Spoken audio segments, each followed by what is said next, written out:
Salut à tous, alors aujourd'hui on se retrouve pour une nouvelle vidéo et aujourd'hui on se retrouve pour les vidéos de figurines Altaïa et aujourd'hui on se retrouve pour les 10 prochains numéros qui est autre que les numéros 51 à 60 et donc on se retrouve avec une meilleure qualité que la fois précédente quand je vous avais fait la récapitulation de 10 numéros puisque bien évidemment je peux vous offrir une qualité différente. Et donc on commence tout de suite avec Tobirama. Alors Tobirama, c'est une figurine que je trouve super bien faite. Il n'y a qu'une chose que j'ai à dire sur cette figurine, c'est tout simplement que la coupe de cheveux part plus dans un sens, donc un peu au style Kakashi si vous voulez. C'est la seule chose que je trouve vraiment dommage sur la figurine parce que sinon elle est vraiment super bien faite. Bon, les cheveux sont un peu bleus aussi alors que ses cheveux sont censés être bien blancs. C'est dommage, mais à part ça, je trouve la figurine super bien faite. Alors bien sûr, la figurine de Madara que j'avais pu comparer à celle de Tobirama, au niveau des traits là qu'il y a pour assembler l'armure entre elles, les parties de l'armure entre elles, ils sont noirs sur la figurine de Madara, que je trouve beaucoup plus jolie que là, ils sont bleus en fait, tout comme l'armure. Et je trouve que ça fait moins réel. Mais bon, après ça, c'est qu'une question de point de vue. Je vous le mets derrière et on continue tout de suite. Alors j'ai qu'une main pour vous montrer les figurines tout simplement parce que sinon je ne peux pas tenir l'appareil. Ensuite on a Shio. Donc Shio, bien évidemment, on avait eu son frère, donc on se doutait bien qu'on allait l'avoir elle puisqu'on l'a plus vue dans tout Naruto que son frère. Donc voilà, je vous montre également le socle. La qualité est tellement bonne que vous voyez un petit peu la poussière qu'il peut y avoir sur les socles en dessous, notamment. Et donc, Shio, la seule chose que je trouvais vraiment mal faite, c'est le fait qu'on dirait que ces traits de vieillesse sur le visage, eh bien, on dirait plus des cicatrices que des rides, en fait. Et ça, c'est vraiment dommage. Mais à part ça, vraiment, la figurine est bien faite. Puis bon, il n'y a pas grand-chose à dire d'autre sur une petite figurine comme ça. Ensuite, on a la figurine de Obito en Jinchuriki. Une bonne surprise d'avoir Obito, même si c'est une double personnage, puisqu'on a eu Toby déjà, mais bon, on n'avait jamais eu de figurine vraiment de Obito lui-même, parce que bon, Toby c'est plus Setsu qu'autre chose. Donc, vous voyez pas trop les yeux, j'essaie de vous montrer au mieux. Ouais, bon, on voit pas tip top non plus. En même temps, c'est tout petit. Donc en fait, il a un œil rouge tout simplement. Il n'a pas vraiment le Sharingan bien défini. Et le Rinnegan qui n'est pas trop mal fait lui. Par contre, il est vraiment bien représenté. Bien sûr, on a le bâton du Rikudo. Et puis bon, la tenue en elle-même, hein, elle est super bien représentée. Je vais tomber le bâton. Je voulais vous parler d'un truc que j'avais déjà parlé d'ailleurs sur ma vidéo quand je détaille chaque figurine. C'est qu'on voit la colle pour chaque élément, l'espèce de bâton qu'il a sur le corps. Ça c'est dommage, mais comme je le dis, ils peuvent pas faire autrement. Et la seule chose que je trouvais vraiment dommage, mais réellement sur la figurine, c'est pas les yeux pour une fois, ni ce que je viens de vous dire, c'est plutôt la couleur de la tenue. Elle est un petit peu bleutée. Et c'est, pour moi, je trouve ça vraiment dommage, parce que c'est censé être blanc. Et bon, après c'est qu'une question de goût, je pense que certains ça ne dérange pas du tout. Mais bon, moi c'est simplement la couleur qui m'a un petit peu dérangée. Je vous le mets pareil au fond avec son petit bâton.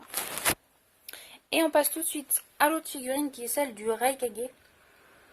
Donc le Raikage, je le trouve vraiment bien fait. J'aurais préféré qu'il le fasse avec sa veste de Kage justement. Donc mon seul petit bémol ce serait celui-là. Parce que sinon, très franchement, la figurine est très bien faite. Là peut-être la peau, la couleur de la peau qui aurait pu être un petit peu plus noire. Mais bon, après, vraiment, ça c'est vraiment un détail superflu parce que vraiment, je la trouve vraiment super bien faite. Voilà pour le petit socle, j'attends qu'il fasse, voilà, la mise au point. Ensuite, nous avons une figurine que je trouve, c'est limite la figurine que je trouve la plus jolie de toutes celles de cette petite dizaine. C'est celle de Kaguya.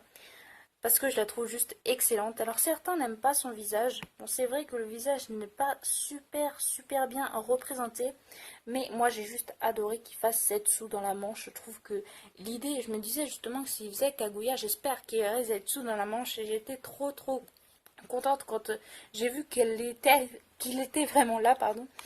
Donc voilà, je vais vous la montrer en vlog vraiment parce qu'elle est très grande, très volumineuse, et pareil que les bijoux à peu près. Et donc voilà, vraiment super jolie figurine. On a remis la tête, hein, si vraiment vous voulez chercher la petite bête. C'est vrai que la tête paraît peut-être un petit peu petite. Mais sinon niveau Byakugan et tout, je pense que c'est vraiment très bien fait. Après, bon, l'œil qu'elle a au-dessus de la tête sur son front, qui est censé représenter un Rinnegan, mais qui ressemble plus à un Sharingan, donc plus rouge. Là, c'est simplement rouge par contre. C'est pas du tout détaillé avec... vous le voyez très bien de toute façon. Donc voilà, c'est la seule chose que je dirais pour Kaguya qui aurait été dommage, qui aurait été mieux qu'ils auraient pu un petit peu mieux faire, mais bon, c'est pas très grave. Ensuite, on passe à Gamabunta. Donc Gamabunta, c'est une belle figurine que je trouve un petit peu petite. Par contre, j'aurais préféré qu'elle soit légèrement plus grande. Mais sinon, ça fait plaisir de la voir. C'est pas une figurine du tout que je m'attendais à avoir dans la collection. Alors certains m'ont dit que la collection comprendrait 100 numéros. Pour l'instant, j'ai entendu dire qu'il y en aurait 80. Certains m'ont dit qu'il y en aurait bien 100 en France. Là, pour l'instant, la collection est terminée aux 60 à l'heure actuelle.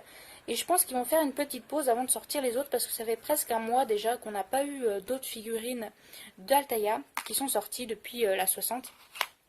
Et donc je pense vraiment qu'ils vont faire une petite pause, comme à la base ils devaient faire que 60 figurines, et peut-être après on aurait un papier ou quelque chose qui parlerait sur le site Altaïa qui en aurait 80 ou 60. Je sais pas, on verra bien. En tout cas, les figurines sont bien marquées qu'il y en aurait d'autres. Il y a déjà marqué 3 prochaines figurines, donc c'est que vraiment il va y en avoir d'autres, mais il faut être un petit peu patient. Ensuite, on a Agurmo Otsutsuki que je trouve juste excellent. Je pensais pas du tout qu'il le ferait. Alors Kaguya, bien évidemment, c'était prévisible, mais Agurmo, vraiment, je n'aurais pas pensé qu'ils l'auraient fait, et ils l'ont fait, donc c'est juste génial. Par contre, ses yeux, les Rinnegan sont mal faits, puisque le point, là où il y a votre pupille, si vous voulez, il est rouge, en fait, il y a un point rouge en plein milieu de ses yeux, et c'est vraiment dommage, parce qu'ils auraient laissé l'œil à la Obito, comme ils l'ont fait pour Obito. Le Rinnegan était bien fait, ça aurait été largement mieux. Par contre, bon, son œil au front, lui, il est plutôt réussi. Malgré qu'on lui demande quelques détails quand même, mais c'est vraiment tout petit, donc il faut pas non plus être super sévère. Donc voilà, après, il y a un effet avec le bâton, bien sûr, pour faire semblant qu'il vole, puisque on n'a jamais vu autrement que dans cette position-là, ou presque. Quand il était jeune, si, mais pas quand il est comme ça. Et donc, bien évidemment, aussi le bâton, puisque c'est son bâton, c'est le bâton du Rikudo.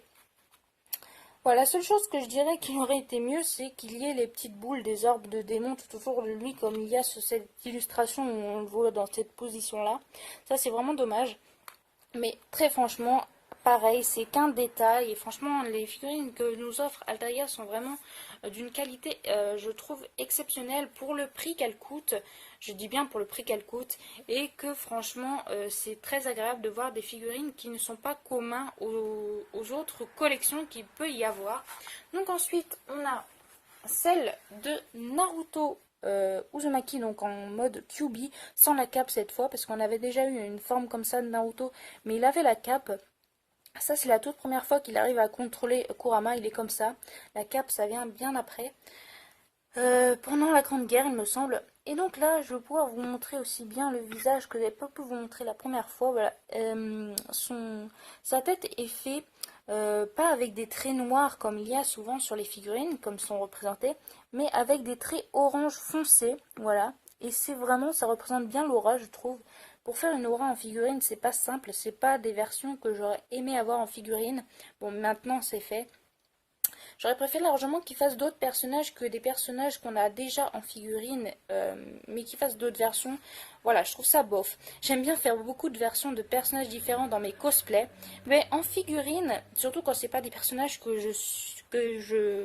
que je suradore, eh bien je trouve ça un petit peu dommage. Et voilà, c'est la seule chose que je regrette dans la collection d'Altaïa, c'est bien qu'il y ait des doublons dans les figurines, hormis Toby, puisque Toby Obito, c'est pas vraiment pareil pour moi. En tout cas, pour moi, c'est deux personnalités bien distinctes. Et bon, soit. Donc voilà, celle de Naruto que je trouve sympa. Je préfère d'ailleurs celle-là à celle où il a la cape. Après, hein. Pareil, c'est une question de goût. Ensuite, l'avant-dernière figurine, c'est celle de Gouren que vous avez pu voir il n'y a pas très longtemps sur ma chaîne. En bonne qualité aussi, donc là ça va être que du superflu. Donc voilà, Gouren, que je trouve vraiment bien faite, que je suis contente qu'ils aient fait d'ailleurs, puisque Gouren est un personnage d'un hors-série. Je crois que c'est la toute première figurine qu'on a qui est d'un hors-série. On a pu Sora qui avait eu un hors-série au tout début de Shippuden aussi. Peut-être qu'on l'aura au fur et à mesure de la collection. En tout cas, voilà, elle avait même le camélia qui était dans son cristal, qui elle avait donné à Yukimaru. Bon, par contre, on voit pas le camélia qui est à l'intérieur, c'est un petit peu dommage. Mais bon, je pense que pour le prix de la figurine, ils peuvent pas. Le matériau qu'ils utilisent pour faire les figurines transparentes avec des effets transparents, ça doit être un matériau qui coûte un petit peu cher. Et du coup, je pense que pour le prix de la figurine, ils peuvent pas le faire. C'est pour ça que là, on voit juste un petit caillou tout rose-violet. Mais bon. Ensuite, on a pour dernière figurine celle de Yamato, que j'ai été très très déçue parce que pour moi la tête n'est pas top top et j'aurais bien aimé que genre il y ait un petit bout de Mokuton qui lui pousse sur le bras, ça aurait été vraiment super. Mais là, je crois que c'est que quand il scelle Naruto, quand il est devenu, quand il essaye de se transformer en Kyuubi et qu'il n'arrive pas à se contrôler, je crois que c'est cette position-là que Yamato fait, mais je peux me tromper. Sinon, c'est quand il sort son Mokuton et vraiment, j'aurais bien aimé qu'il y ait un morceau de bois qui lui sorte du bras, ça aurait été sympathique.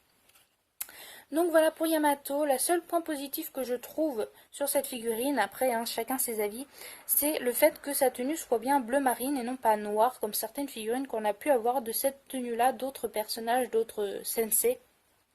Voilà, ça je trouvais vraiment ça super qu'ils aient fait vraiment le bleu que j'attendais de voir sur les sensei de Naruto. Donc voilà, j'espère que cette petite vidéo vous aura plu et moi je vous dis à la prochaine. Ciao ciao.